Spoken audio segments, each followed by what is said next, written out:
Hallo Ralf, kurze Frage. Könnte ich ganz spontan bei dir noch 'n Taxischnitzel bestellen?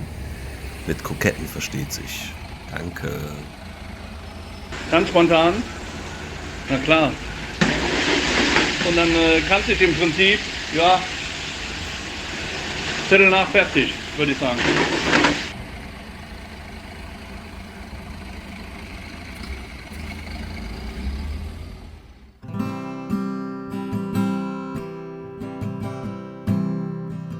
Das war ne lange da.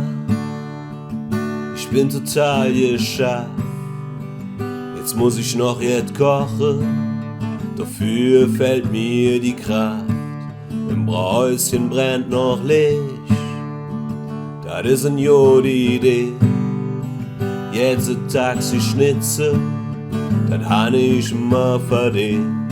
Leben Ralf, brot mir ein Taxischnitzel, denn keiner brot die Schnitzel so wie du.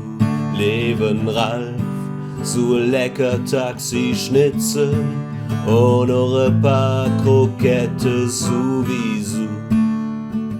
Schnitzel überbacken mit Hollandaise und Kies, dazu ein paar Krokette, ich bin im Paradies. Dann noch ein Kölsch vom Fass und an der Theke ne Witz, dann rolle ich noch Huss, jetzt Schöneres jedes nicht.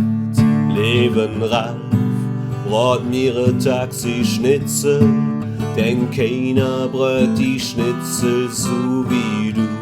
Leben Ralf, so lecker Taxischnitzel und noch ein paar Krokette sowieso.